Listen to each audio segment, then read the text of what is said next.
ಇಂದು ಕಮಲ ಮುಡಿಯಲಿರೋ rebel lady Janardhana ರೆಡ್ಡಿಗೆ ಹೆದರಿ ನಾಗೇಂದ್ರ ಹಿಂದೆ ಸರಿದ್ರ.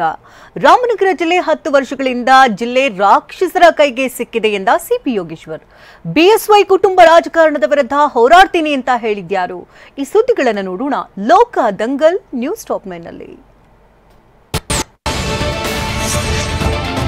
ಮಂಡ್ಯ ಸಂಸದೆ ಸುಮಲತಾ ಇಂದು ಬಿಜೆಪಿ ಸೇರ್ಪಡೆಯಾಗಲಿದ್ದಾರೆ. ಬೆಂಗಳೂರಿನ ಬಿಜೆಪಿಯ ಕೇಂದ್ರ ಕಚೇರಿಯಲ್ಲಿ ಮಾಜಿ ಸಿಎಂ ಬಿಎಸ್ ಯಡಿಯೂರಪ್ಪ ಸಮ್ಮುಖದಲ್ಲಿ ಪಕ್ಷಕ್ಕೆ ಸೇರಲಿದ್ದಾರೆ. ಮಂಡ್ಯ ಟಿಕೆಟ್ ಸಿಕ್ಕಿಲ್ಲ ಅಂತ ಮುನಿಸಿಕೊಂಡಿದ್ರು.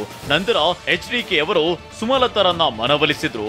ಈಗ ಬಿಜೆಪಿ ಸೇರ್ತಾನೆ ಅಂತ ಸಾಮಾಜಿಕ ಜಾಲತಾಣದಲ್ಲಿ ಬರೆದುಕೊಂಡಿದ್ದಾರೆ.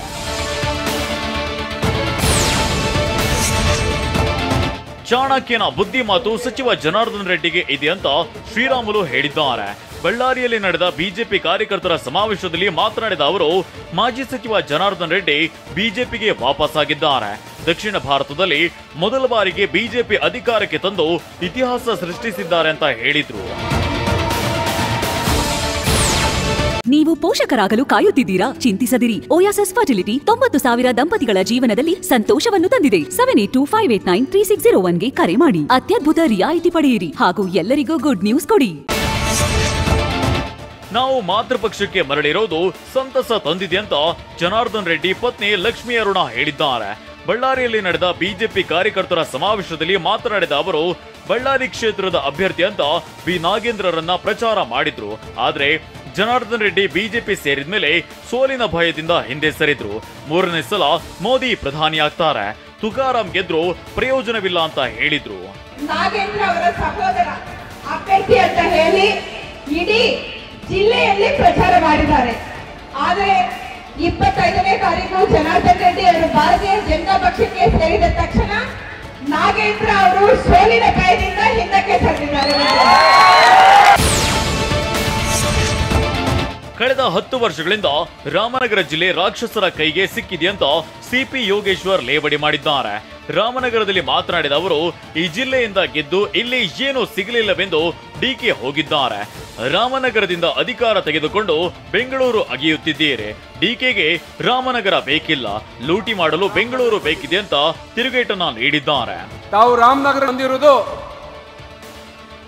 ಈ ರಾವಣ ರಾಜ್ಯವನ್ನ ಕೊನೆಗಾಣಿಸಿ ರಾಮರಾಜ್ಯವನ್ನ ಸ್ಥಾಪನೆ ಮಾಡಬೇಕು ಅಂತ ಬಂದಿದ್ದೀರಿ. ಕಳೆದ 16 ವರ್ಷಗಳಿಂದ ರಾಮನಗರ ತಾಲೂಕು ರಾಕ್ಷಸ ಕೈಗೆ ಸಿಕ್ಕಿ ನಲುಗೋಗಿದೆ.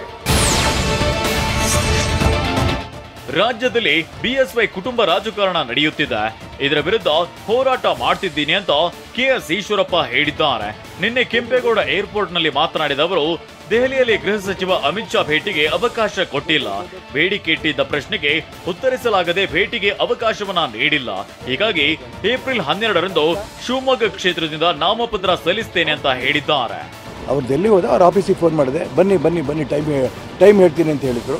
ಕೊನೆಗೆ ಅವ್ರ ಆಫೀಸಿಂದ ಇಲ್ಲ, ನೀವು ಭೇಟಿ ಮಾಡೋದು ಬೇಡ ಅಂತ ಹೇಳಿದ್ದಾರೆ. ಒಳ್ಳೇದಾಯ್ತು ನನಗೆ, ಅದು ಒಳ್ಳೇದೇ ಆಯ್ತು ನನಗೆ. ಬಾಗಲಕೋಟೆ ಕೈ ಟಿಕೆಟ್ ಸಿಗದಿದ್ದಕ್ಕೆ ವೀಣಾ ಕಾಶಪ್ಪನವರ್ ಅಸಮಾಧಾನ ವ್ಯಕ್ತಪಡಿಸಿದ್ದಾರೆ. ಈ ಹಿನ್ನೆಲೆಯಲ್ಲಿ ನಿನ್ನೆ ವಿಜಯಾನಂದ ಕಾಶಪ್ಪನವರ್ ನಿವಾಸಕ್ಕೆ ಸಚಿವ ಶಿವಾನಂದ ಪಾಟೀಲ್ ಭೇಟಿ ನೀಡಿದ್ರು. ಬಾಗಲಕೋಟೆ ಜಿಲ್ಲೆಯ ಇಳಕಲ್ ನಗರದಲ್ಲಿರುವ ನಿವಾಸಕ್ಕೆ ಭೇಟಿ ನೀಡಿ ಚರ್ಚಿಸಿದ್ರು. ಈ ವೇಳೆ ಮಾತನಾಡಿದ ಶಿವಾನಂದ ಪಾಟೀಲ್, ನಮ್ಮಲ್ಲಿ ಮನಸ್ತಾಪವೇನಿಲ್ಲ, ಒಟ್ಟಿನಿಂದ ಹೋರಾಡಿ ಕಾಂಗ್ರೆಸ್ ಗೆಲ್ಲಿಸೋದೇ ನಮ್ಮ ಗುರಿ ಅಂತಂದ್ರು.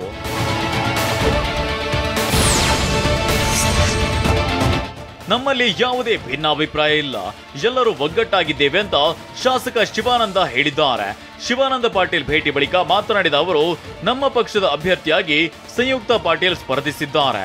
ಎಲ್ಲರೂ ಒಗ್ಗಟ್ಟಾಗಿ ಬಾಗಲಕೋಟೆ ಲೋಕಸಭಾ ಕ್ಷೇತ್ರ ಗೆಲ್ಲಬೇಕು ಅಂತ ಹೇಳಿದ್ದಾರೆ.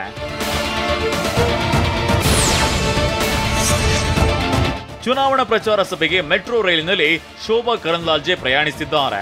ಬೆಂಗಳೂರು ಉತ್ತರ ಲೋಕಸಭಾ ಕ್ಷೇತ್ರದ ಬಿಜೆಪಿ ಅಭ್ಯರ್ಥಿಯಾಗಿರೋ ಶೋಭಾ ನಿನ್ನೆ ಮೈಸೂರು ಸ್ಯಾಂಡಲ್ ಸೋಪ್ ಫ್ಯಾಕ್ಟರಿ ನಿಲ್ದಾಣದಿಂದ ವಾಜರಹಳ್ಳಿ ಮೆಟ್ರೋ ನಿಲ್ದಾಣ ಕಡೆಗೆ ಪ್ರಯಾಣಿಸಿದ್ರು. ಶೋಭಾಗೆ ಬೆಂಗಳೂರು ಉತ್ತರ ಜಿಲ್ಲಾ ಬಿಜೆಪಿ ಅಧ್ಯಕ್ಷ ಹರೀಶ್ ಸೇರಿದಂತೆ ಹಲವರು ಸಾಥ್ ನೀಡಿದ್ರು.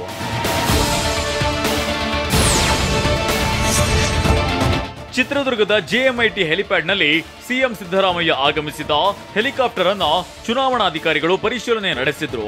ನಿನ್ನೆ ಚಿತ್ರದುರ್ಗದ ಮುರುಘಾ ಮಠದ ಆವರಣದ ಹೆಲಿಪ್ಯಾಡ್ನಲ್ಲಿ ಉಪ ಚುನಾವಣಾಧಿಕಾರಿ ಎಂ ಕಾರ್ತಿಕ್ ನೇತೃತ್ವದಲ್ಲಿ ಪರಿಶೀಲನೆ ಮಾಡಲಾಯಿತು. ಇದರ ಜೊತೆಗೆ ಬಿಜೆಪಿ ರಾಜ್ಯಾಧ್ಯಕ್ಷ ವಿಜಯೇಂದ್ರ ಆಗಮಿಸಿದ್ದ ಹೆಲಿಕಾಪ್ಟರ್ ಸಹ ಪರಿಶೀಲನೆ ನಡೆಸಿದ್ರು.